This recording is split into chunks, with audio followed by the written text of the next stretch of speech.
Hi, my name is Kevin Gordon. Don't tell anyone this, but I was born with a congenital heart defect. Okay. It's sort of obvious. You can tell from my clubbed fingers and blue lips and blue fingernails and my breathlessness from pulmonary hypertension, which I'll talk more about later. I, as a child, received all my care through a pediatric cardiologist.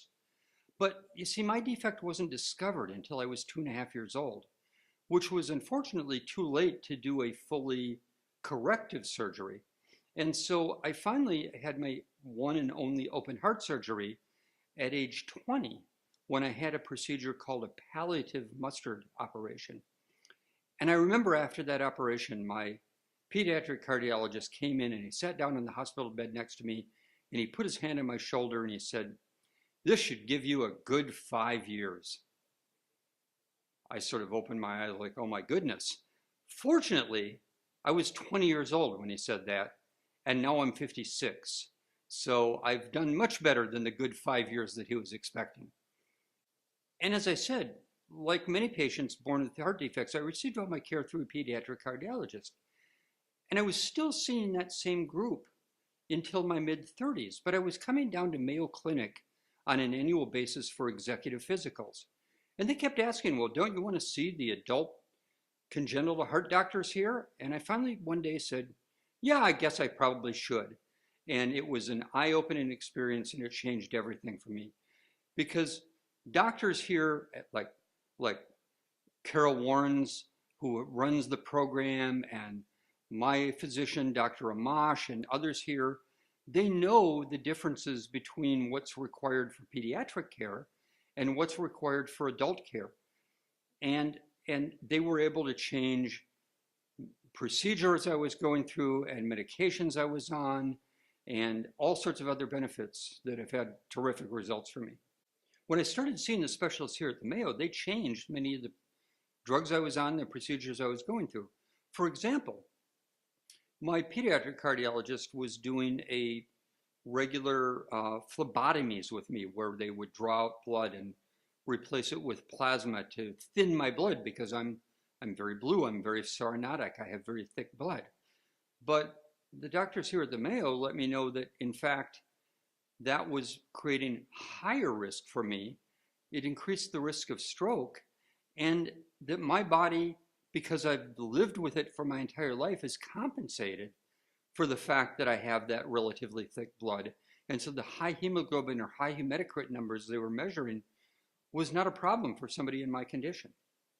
Treating a patient for the lifetime of complications that go along with that defect are often the real job. And the team here at the Mayo knows that for me, simple things matter.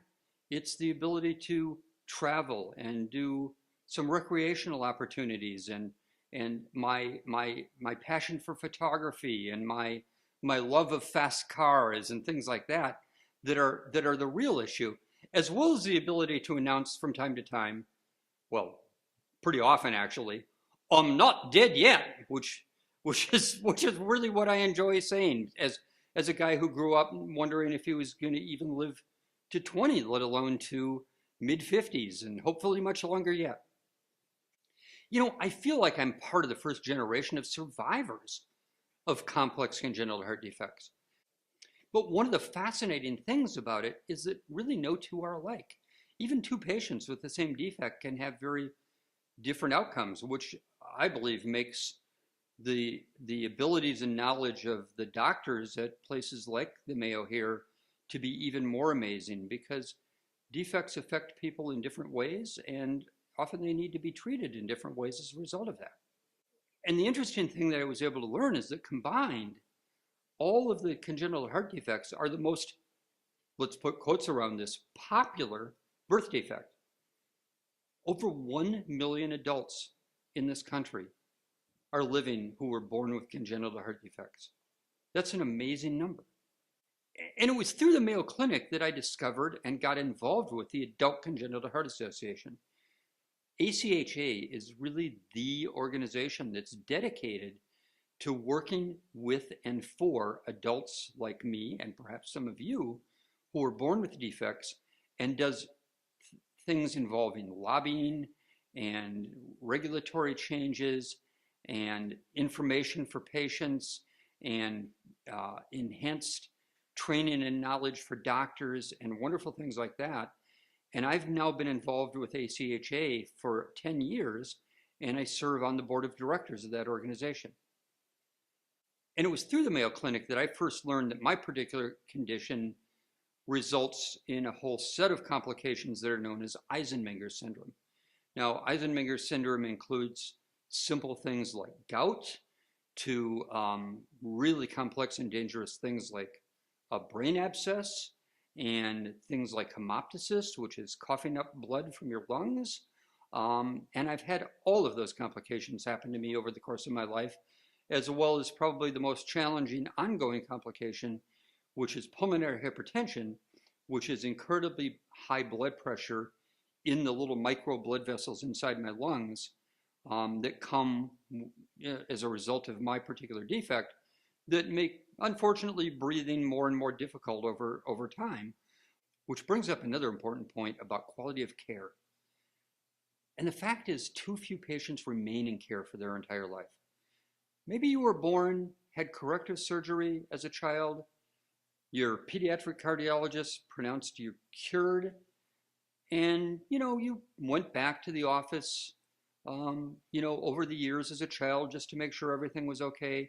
Then for many patients, they get into their 20s and they say, well, I don't really need to go back. And then you find later in life that new complications are developing. That's normal. That happens. We'd love to keep everybody in care, but fortunately, the doctors here at the Mayo know that the sorts of complications that can happen as you get older, and they can help alleviate those things. So if you're discovering that you had a defect you were born with as a child and now it's causing problems, getting back into care with a team like this is a great thing to do. Overall, my goal is simple. Nobody lives forever. In 100% of all cases studied to date, life is fatal. I know I'm not going to beat the system. I'm not going to be the first guy to beat the system, but I am, in the meantime, enjoying going forward, trying to live as long as I can with one simple goal in mind. We're all going to die. I just want to die of something else.